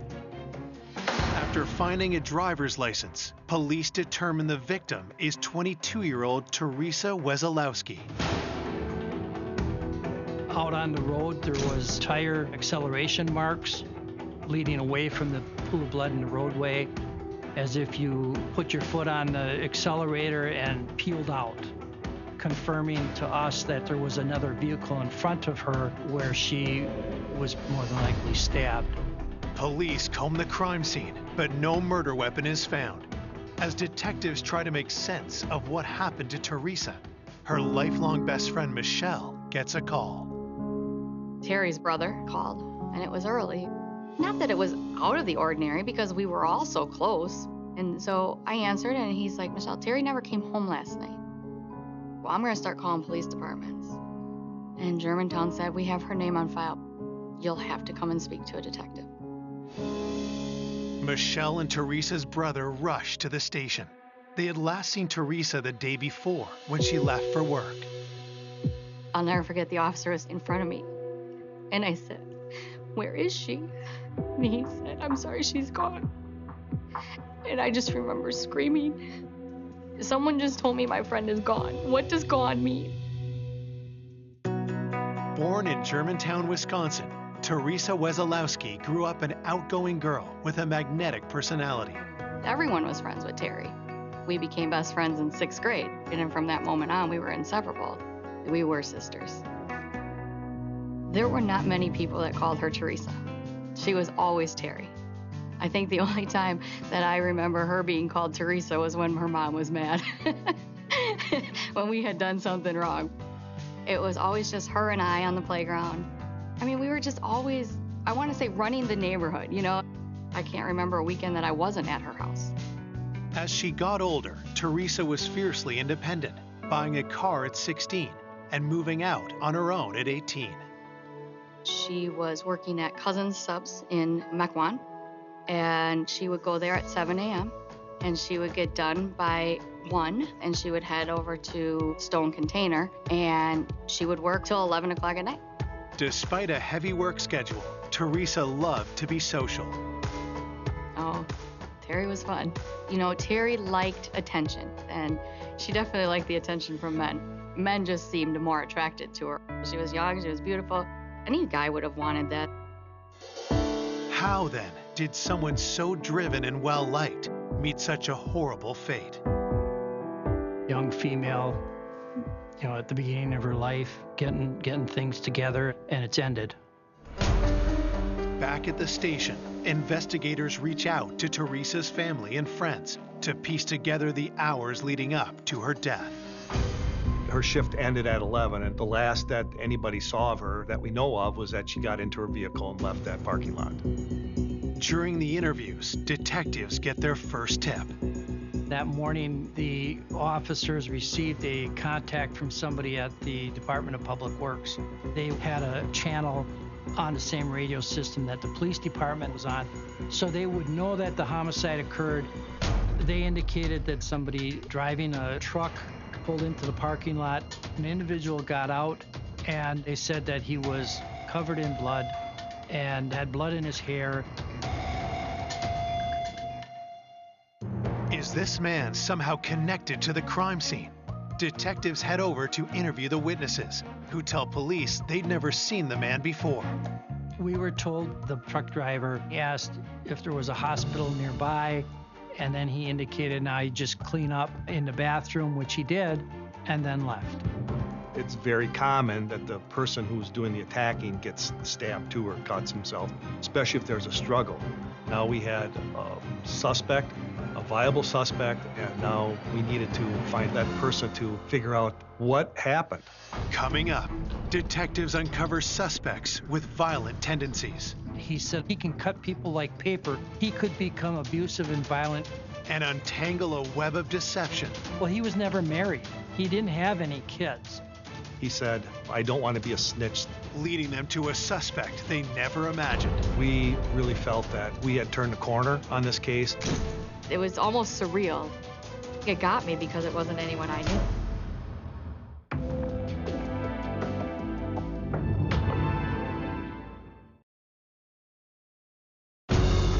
Hours after finding Teresa Wesolowski stabbed to death at the side of the road, police search for a man seen covered in blood at a nearby public works building. We had a very good police artist. He did a sketch of the individual based on the statements from the witnesses, put the word out there into the community. While police wait for leads on the bloody man, they shift their attention to Teresa's home to look for clues. I went down to Teresa's house. We made a search of the residence. I checked the shoes in the residence against the footwear impression at the crime scene, and none of them matched. So the footwear impression at the scene weren't Teresa's. Investigators talked to Teresa's family and friends, hoping to learn more about her. They learned she was dating someone named Charlie. Charlie was a young man who didn't hold down a lot of jobs very well. He was staying at his parents' house. They had been dating for a few months prior to her homicide. We had known Charlie since grade school. We grew up with Charlie. He was 3 years older than us. We had some people that we interviewed that said they fought a lot or she wanted to break up with him. I didn't think Charlie was good for anyone. In Terry's mind, he was temporary. A couple of weeks before her homicide, we found out that he borrowed her car while she was at work and failed to pick her up. She walked to the tavern, and then they got in a bit of an argument, and she finally said enough is enough. Friends worried how Charlie might react to Teresa moving on. Some of the people indicated that Teresa told them this boyfriend was jealous and said that if he caught her going out with somebody else, he'd kill her. He said, give me 2 weeks and you won't have your friend anymore. You're like, what do you mean I won't have my friend? So that it raises a flag that we have to determine if it got worse after that or was it just a one evening spat. You know, stabbing is very personal. That usually is indicative that they know each other. Why did someone do this? What did she do that was so bad that someone had to stab her repeatedly in this crime of passion? Police immediately bring Charlie in for questioning. Charlie was very nervous and seemed to act like he didn't really want to be there. When police ask Charlie where he was the night of the murder, he says he was home. He lived in the basement of his parents' house, and he was alibied by his mother. I remember the mother claiming there's no way he could get out of this house without me hearing it. However, he slept in the basement, which the patio door opens up from the basement outside, so he could leave the house without his parents knowing. At times, Teresa got off of work at 11 at night, and she's found in the morning at 5 or 6 o'clock. So his alibi has weaknesses. It's not airtight. Could Charlie have snuck out, driven to see Teresa, and murdered her? Did Charlie have access to a car? He borrowed cars from people a lot. So could he have had a car that night? Yeah, he could have. The homicide's probably less than 5 miles from his house. Police looked to the tire track evidence. The tire tracks at the scene were measured and documented. I made contact with the Michigan State Police, who have a database of vehicles. They came back with a list of vehicles based on manufacturer specifications that could have created that. And it's quite a large list. While detectives continue to investigate Charlie, they also turn to the box factory where Teresa worked. Whenever you have a homicide like this and it's right down the road from where she worked, obviously your biggest pool of suspects has to be the guys she worked with. There was a fair number of men that were interested in her, and there were some that, had dated her. There were some that wanted to date her. It wasn't like she was going out and dating them. She just liked hanging out with them. So we went to the factory to determine who had contact with Teresa, and is there anything that stands out and points to any particular individual as possibly having done this. We interviewed one of her co-workers named Mark Lebecki. Mark Lebecki worked the same shift as Teresa. Mark was known as a soft-spoken but well-liked guy at the factory. He's a very quiet individual, very reserved.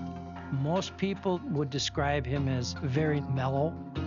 Working just a few machines away from each other, Mark and Teresa had become close. He talked to her at work. He was a nice, likable person. And it got to the point where they developed kind of a friendship. Unlike the men at the factory who wanted to date Teresa, Mark preferred sharing stories about his family. Mark Lebecki told Teresa that he had a couple kids and he kept photos of them in his wallet. He would show them to Teresa, saying, "These are my kids." He talked to her enough to create a relationship that she felt the need to go and talk to him when he needed a friend. Mark tells police he is saddened by Teresa's death. He also remembers something was off with her the night she died. He indicated that he saw her that night of the homicide and commented that it looked like she was having a bad day, and she said, yeah, something was jamming in her machine. She just laughed it off and moved on. Having no reason to question Mark further, police turned to coworkers with a less amicable relationship with Teresa. There were some statements from individuals that they observed her having an argument with somebody by the vehicle before the night of the homicide. The man Teresa was arguing with is identified as her coworker, Isaac Alvarez. When police dig into his background, they find some troubling details. Isaac Alvarez was just a little bit weird, and he always carried a knife. At one point, he was upset with a coworker, and he said, "I'm going to cut that cracker, or I'm going to knife that bitch." He told somebody else that, he can cut people like paper. His comments about cutting up a supervisor, those are the comments that we heard, and those are the comments that kept our interest in him. To find out more, police look into Isaac's personal life. His ex-wife indicated that he did have a knife he always kept on his belt, and she indicated that he could become abusive and violent after one drink. Police bring in Isaac to shed light on his relationship with Teresa and why they were arguing at work. And in talking to him about Teresa, you could see the emotion coming out of him. This was very stressful for him. That's also the type of stressor that might cause somebody to commit a homicide. Then, Isaac reveals something else. He did ask Teresa if she wanted to meet him for a drink, And Teresa, being who Teresa was, she didn't say, no way. She said, well, we'll see. He shows up and she's not there. Is that rejection? Had Teresa's rejection sent Isaac into a murderous rage? We asked Isaac to take a polygraph. Because of Isaac's strange behaviors, outbursts, maybe prone to violence, and always carrying a knife, and he was seen in the parking lot area that night, he was on our main suspect list.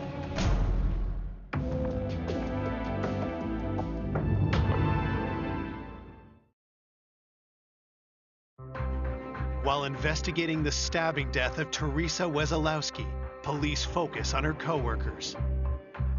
She's working in a factory populated by mostly men.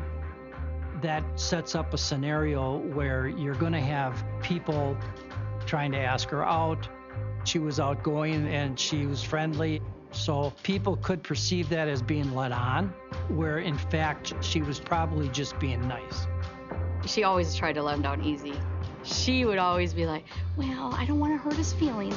She just wanted to make sure that they still wanted to be her friend. At the police station, investigators interview one of those workers, Isaac Alvarez. Witnesses saw Isaac argue with Teresa before the night of her death. Isaac's alibi, when he was interviewed, he was home. He lives with a 50-plus-year-old lady. His story was he went to bed at 9 o'clock, and he may have had a conversation with her when she came home, but he doesn't recall. She says she had a conversation with him 11:15, 11:30 at night, and she thought it was around 1 o'clock when he went to bed. It's a little different than his story. Well, in his case, is that person willing to lie for you? We don't know. So that's not an airtight alibi. Police convince Isaac to take a polygraph. He was somewhat deceptive and not answering the questions in the proper manner. And so we believe that he was trying to skew the results of the polygraph. You couldn't get a good answer from him. So because of that, it was ruled inconclusive. Without any hard evidence, police can't charge Isaac for the crime. While detectives look for more leads, Teresa's autopsy report arrives. Based on the injury patterns, the attack was a surprise attack because we did not see a significant amount of defensive type injuries. And then she was pinned in a prone or face down position. I individually identified and labeled 47 separate stab wounds. This would have been a horrifying death for any individual. As police review evidence, they follow up on the lead on the bloody man from the Department of Public Works. They had a sketch made of this unknown person that stopped at the garage to wash up. We put it out there. The individual didn't come forward. It was out in the press. It was in the newspaper. I did go back and re-interview the witnesses, but nothing came back of evidentiary value. Police also continue interviewing Teresa's friends. I always protected Terry. So when she was killed, I had no purpose anymore. And so I gave my all to whatever they needed.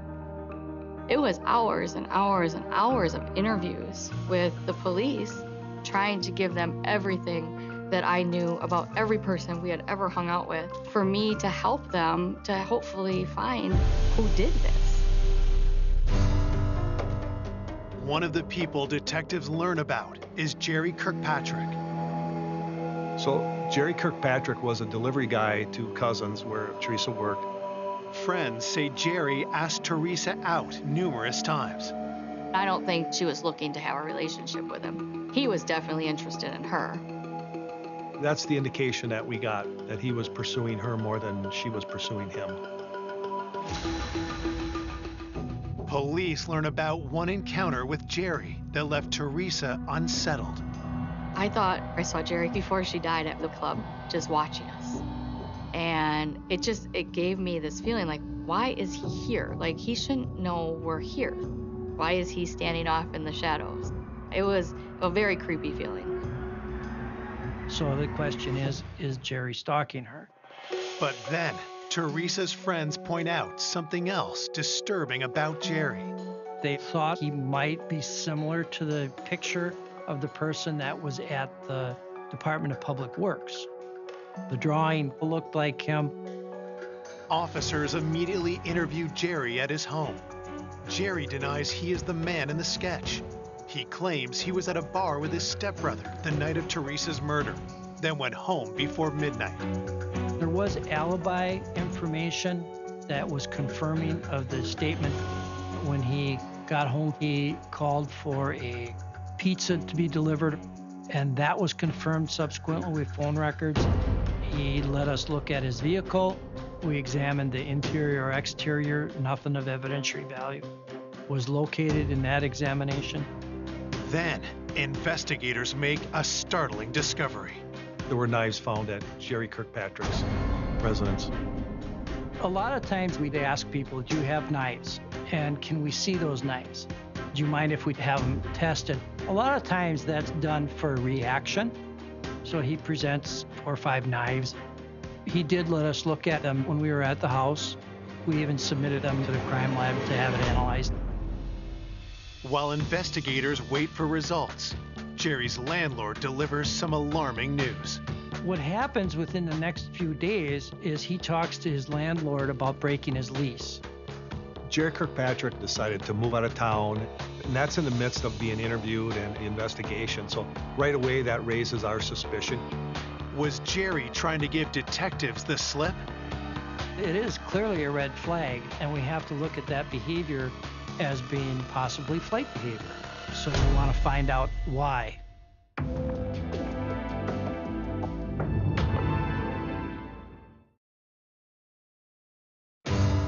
While investigating Jerry Kirkpatrick for the brutal stabbing of 22-year-old Teresa Wesolowski, detectives learn from Jerry's landlord he's about to skip town. The landlord knew the police were talking to Jerry. We were actually notified by the Milwaukee Police Department because the landlord had thought, hey, this is odd, and called them. He says he's going to move to Tennessee. One of the aspects you look at in a homicide, is there any flight behavior after the homicide? Well, breaking your lease and moving to Tennessee might be described as flight behavior. We did confirm that he put money on a place on that Friday after the homicide. But when investigators get the lab results back on Jerry's knives, the case takes a frustrating turn. Nothing came back of evidentiary value. Somebody having a collection of knives is not that uncommon, especially in Wisconsin. And the quick move that he made is something strange, but there's nothing we can do about it. If he wants to move, he can move. Police have one more lead to follow: Jerry's resemblance to the bloody man at the Public Works building. He fit that description. We actually did an in-person lineup with Jerry, and he was not picked out by the individuals that observed this person driving the truck. That person was never identified and never located. Without any hard evidence linking Jerry to the murder, police have to let him go. Weeks go by, and investigators worry the case will grow cold. We're doing interviews. Some people we're re-interviewing, but as time moves on, the investigation is getting older and older and harder to solve. As the weeks turn into months, investigators doggedly work the case. Well, I technically could have retired about 5 years before I did. A lot of it is to bring justice for the victim, but also to bring some sort of resolution or closure for the family. The police kept telling me that it was someone close to her because of the horrific nature of it. I alienated myself from people because I just didn't know who I could or couldn't trust. Months turn into years, but Teresa's loved ones make sure she's not forgotten. Once a year on the date of the murder, the families would come out and hold vigils. It was a way for the family to try to say that we're still fighting to resolve this case. But we use it as a way of seeing who is showing up and maybe more importantly, who isn't showing up. Nothing seems out of the ordinary until 2005, 6 years after the murder, when Teresa's family notices something unusual. Her mom had called me and said, "Did you happen to go out and leave flowers for Terry?" And I said, no, I didn't. These arrangements showed up, and they checked around and didn't know who put them there. So that always leads you to believe, is there somebody out there that's feeling guilty about committing a homicide and leaving something on a gravesite? We had a camera installed to see if maybe we could identify the next time somebody did something like that. But we didn't capture any image or anything. For detectives, it's another dead end. But then, with the investigation on the brink of going cold, a new forensic technology turns this 6-year-old case red hot. In 2005, I got a contact from the Wisconsin Crime Lab, and Patty said, hey, I want you to submit this list of items for us to analyze using a technique called YSTR DNA testing. With YSTR DNA testing, it allows us to find a very small amount of Y chromosome male DNA and a very large amount of DNA from a female source. So it's like finding that single grain of salt in a large bag of sugar. Early on, when we had the blood evidence on Teresa's hands tested, it all came back as her DNA. That's a problem because it's not giving us a lead. What happens if we strip away all the X chromosomes? If she's a female and that's all her blood, there should be nothing left.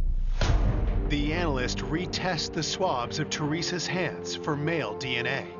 The first thing I did was look at the previously run DNA samples to see if there was any Y chromosome DNA present in those. All of a sudden, all the DNA types I developed on her hands are matching a known standard for male DNA, and it was incredible. I contacted Detective Yogers for samples of DNA from individuals known to be connected to the case. And now we're going to go take DNA samples from all of our suspects. We took what was probably our 25 top suspects, nearest and dearest, ex-boyfriend, boyfriend, that type of thing. That first group was a 0. Undeterred, investigators submit more samples. We went back to the list and got a second group. We were testing people that were ancillary people. We had DNA from officers at the crime scene that we used to eliminate. I didn't think we were going to get an answer for this case.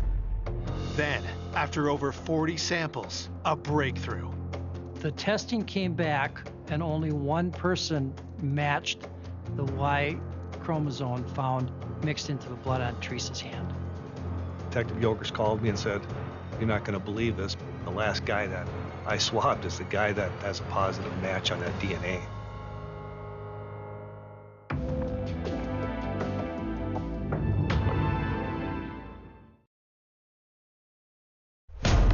After 7 years investigating the murder of Teresa Wesolowski, detectives have now matched DNA from the scene to one of their suspects. I was beyond excited. I actually shouted, "Oh my God," at my desk. We had a match from the DNA on Teresa's hands to Mark Lebecki. Right away, I'm like, who's that guy? Mark Lebecki is a co-worker of Teresa's. Mark Lebecki was one of the individuals that was interviewed by the officers. His statement was that he and Teresa were friendly at the factory. So the murder occurs, and Mark Lebecki kept working there and was still working there. Before they approach Mark, detectives need more than just the DNA evidence. Now, the other heavy lifting starts because even the DNA evidence isn't going to stand on its own. So we need to bring all these other factors into play in building a case that's sufficient for the DA to charge. First, detectives go back to the factory to dig deeper into Mark's background. Some people said, oh no, Mark Lebecki, he wouldn't kill anybody. He's just a puppy. He would show people pictures of little girls and he said they were his daughters. What do you think I should get them for Christmas or birthday, whatever? When detectives look closer, they discover Mark isn't all he claims to be. Well, he was never married. He didn't have any kids. So this is just like weird. He had this like pretend life. Mark Lebecki was pretty much a loner, lived with his parents in a mobile home in a rural area, apparently liked to watch television, play video games. I think it was just a big fantasy with him, a big game to try to fit in. What else had Mark been hiding? We had one person that said that Mark had asked her what she thought he could do to better his chances with going out with Teresa. So he clearly had a focus on her. Detectives revisit evidence from the crime scene, starting with the bloody boot prints. The problem with identifying somebody with a common shoe is there's so many of them. There could be millions of those shoes made. I contact a person in Scottsdale, Arizona, the detective in their forensic unit, and he had the foremost outsold databases that existed. And he said, that is a Texas steer outsole. Early in the investigation, we had information about the employees being supplied shoes or they could purchase shoes from a store. When police search factory records, they make a crucial discovery.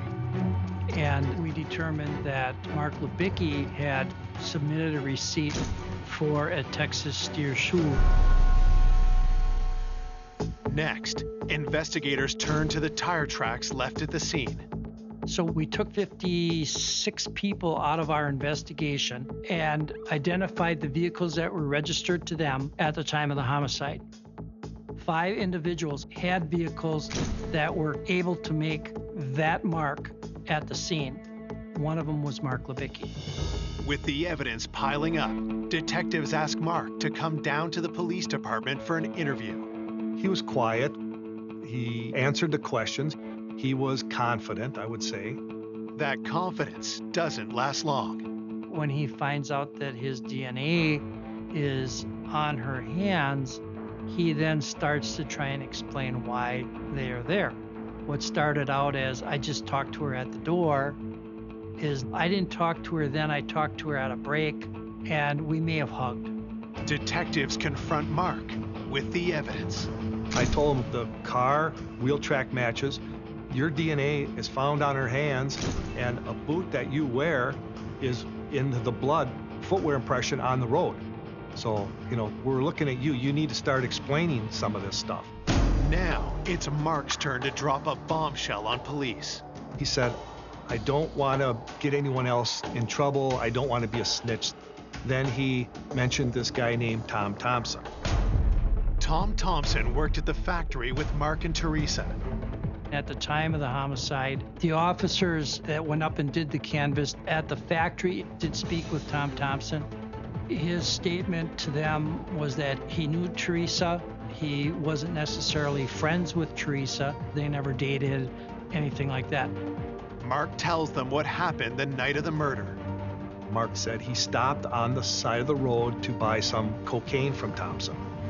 He said that when he got up there was a vehicle already parked in front where he parked, and Tom Thompson walked up to his vehicle. So Thompson goes in, sits in the back seat. Mark said, I am doing the cocaine in the front of the seat. According to him, Teresa gets in the back seat and gets in an argument with Tom, and he proceeds to stab her. Mark says he only hears thumping and movement in the back seat. Now it's time to start poking holes in the story. She cannot be stabbed 40-some times in the back seat of someone's car and they not know what's going on. The whole interior would have been covered in blood. So that's out right there. Mark says Teresa flops out of there onto the ground. Tom Thompson continues to stab her and drags her to that location alongside the vehicle. According to Mark, Thompson then turned on him. Tom Thompson tell him, you keep your mouth shut, and then he let him go. So he kept his mouth shut. He didn't go to the police. 4 years later, Tom Thompson dies, but Mark keeps silent for another 3 years. He's trying to explain how he's involved in this homicide, and the easiest thing to do is to blame it on the dead guy. Detectives re-interview workers at the factory about Tom Thompson. Everybody to a person said he was a health nut. We have found no indication that he was dealing cocaine or using cocaine. Investigators asked Teresa's friends if she used drugs. Terry wanted nothing to do with cocaine. Nothing. So she wouldn't have gone there to buy drugs from Tom Thompson. What was her reason for being there? There's one last piece of evidence to examine: the car that Mark drove at the time of the murder. We wanted that vehicle. We found it by another owner, and we ended up buying it from that guy. We brought it down to the lab and examined it for blood, hair, whatever evidence that we could. That rear seat was taken apart. It was a perforated leather, so there were holes in it. So the blood went down through the holes in that leather, and then they soaked into the foam rubber of that seat. Does the blood belong to Teresa? It's sent to the lab for analysis. I was very excited to call Mike Yogers and let him know I had found a possible match.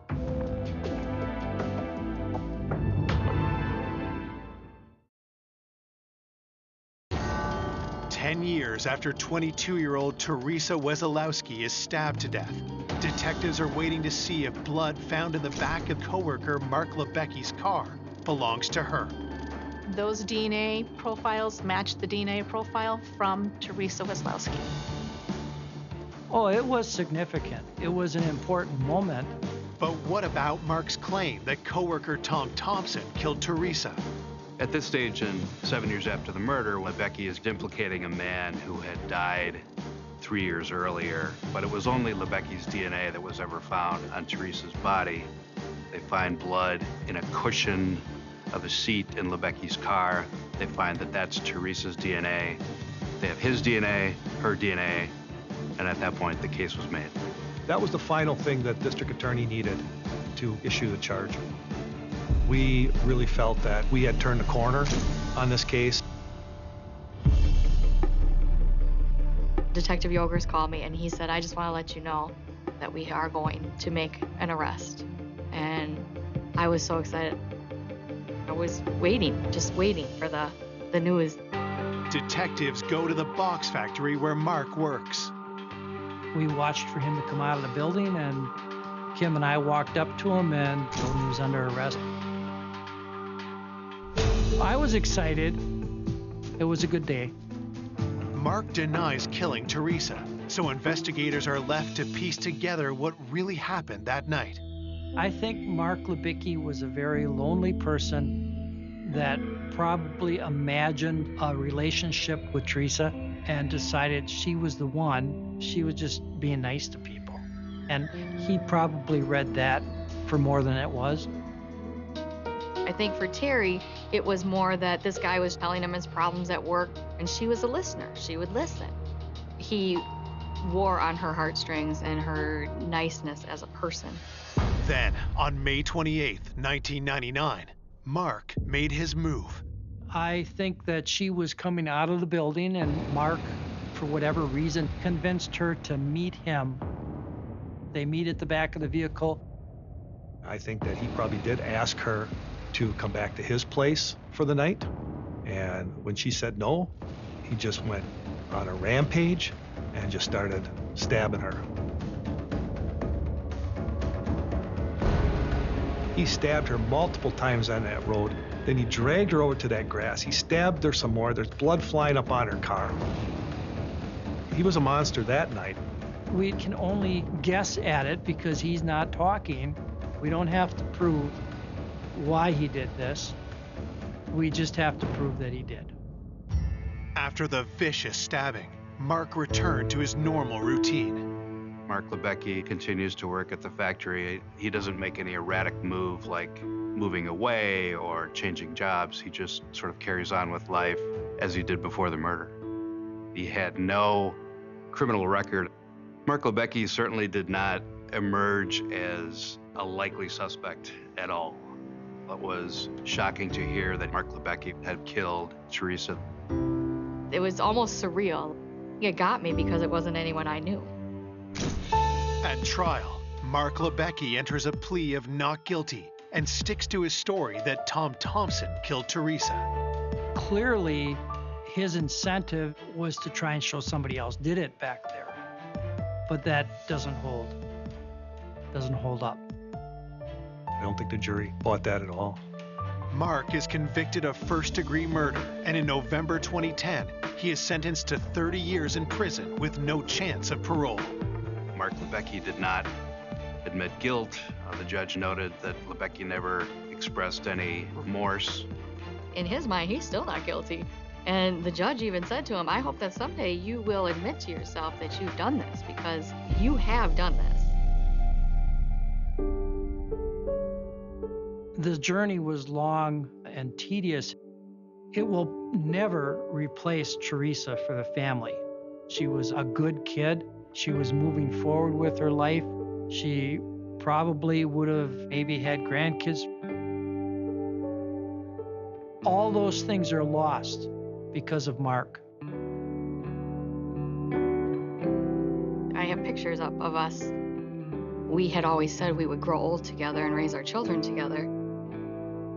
My kids always ask, Mom, why was your friend murdered? I don't know. Is she in heaven? Yeah, I think she is.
Yeah.